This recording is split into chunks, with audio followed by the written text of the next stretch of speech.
Hello everyone, আসসালামু আলাইকুম। সবাই কেমন আছেন? আশা করি আল্লাহর রহমতে সবাই ভালো আছেন। আলহামদুলিল্লাহ আমি ভালো আছি। তো আজকে আমি আপনাদের সাথে শেয়ার করব খুবই মজাদার, স্বাস্থ্যকর, হেলদি একটা নাস্তার রেসিপি। এটা কিন্তু খুব সহজেই আপনারা বানিয়ে নিতে পারবেন ঘরে অল্প কিছু সবজি থাকলে। তো আজকে আমার এই নাস্তাটা বানানোর জন্য যা যা সবজি লাগবে আমি এখানে নিয়ে নিয়েছি। আপনারা কিন্তু চাইলে আপনাদের মন মতো পছন্দ মতো সবজি আরো বেশি নিতে পারেন। তো এই তো আমি চুলায় একটা কড়াই বসিয়ে এটাতে আমি রান্নার সাদা তেল দিয়ে দিলাম। আপনারা চাইলে এখানে বাটার বা ঘিও দিয়ে এটা বানাতে পারবেন। তারপরে এটাতে কিছু পেঁয়াজ কুচি আর দেশি রসুন আস্ত চুলে আমি দিয়ে দিলাম। তারপরে দিয়ে দিব এটাতে কিছুটা বিটরুট আর গাজর। এটা আমি খুব ভালো করে একসাথে একটু ভেজে নেব।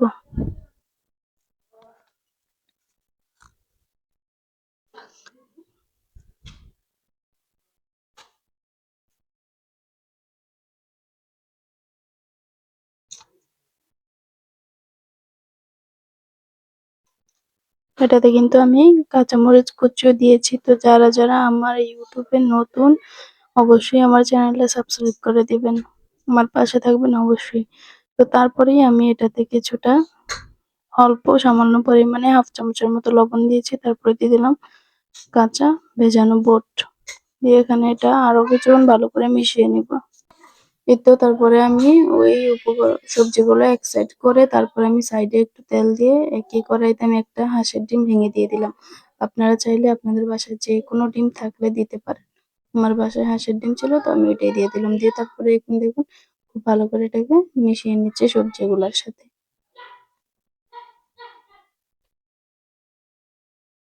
তো এখন আমি এখানে একটু ভালো ফ্লেভারের জন্য দিয়ে দিলাম হাফ চামচ ধনিয়া গুঁড়া, হাফ চামচ জিরা গুঁড়া। এটা অপশনাল, আপনারা চাইলে নাও দিতে পারেন। আমার কাছে এটা দিলে ভালো লাগে, তার জন্য আমি এটা দিয়েছি। এটা দিয়ে আবারও কিছুক্ষণ এটাকে মিশিয়ে খুব ভালো করে সিদ্ধ করে নেব সবজিটা। এই তো তারপরে আমি এখানে দিয়ে দেব কুচি করা ক্যাপসিকাম, সামান্য কিছু, এক দুইটার মতো ভেন্ডি কুচি, তারপরে দিয়ে দিলাম কিছুটা টমেটো কুচি। দিয়ে এখন এগুলোকে আবার খুব ভালো করে মিশিয়ে নিব। ভেন্ডিটা অপশনাল, আপনারা চাইলে আপনারা যদি পছন্দ না করেন তাহলে এটা নাও দিতে পারেন। তারপরে এখানে আমি দিয়ে দিব সয়া সস। আসলে আপনারা তো জানেনই সয়া সসটা কিন্তু যে কোনো খাবারে দিলেই খুব ভালো লাগে খেতে, খুব ভালো স্মেল আসে। তার জন্য আমরা এখানে সয়া সস দিয়ে দিলাম।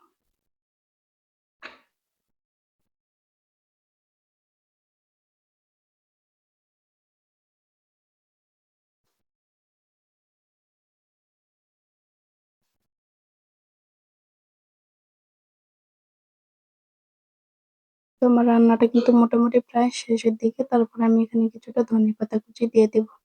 তারপরে এটাকে আবারও খুব ভালো করে মিশিয়ে এখন কিন্তু আমি এটাকে নামিয়ে নিব। এই তো দেখুন হয়ে গেছে। এখন আমি এটাকে একটা প্লেটে নামিয়ে নিব।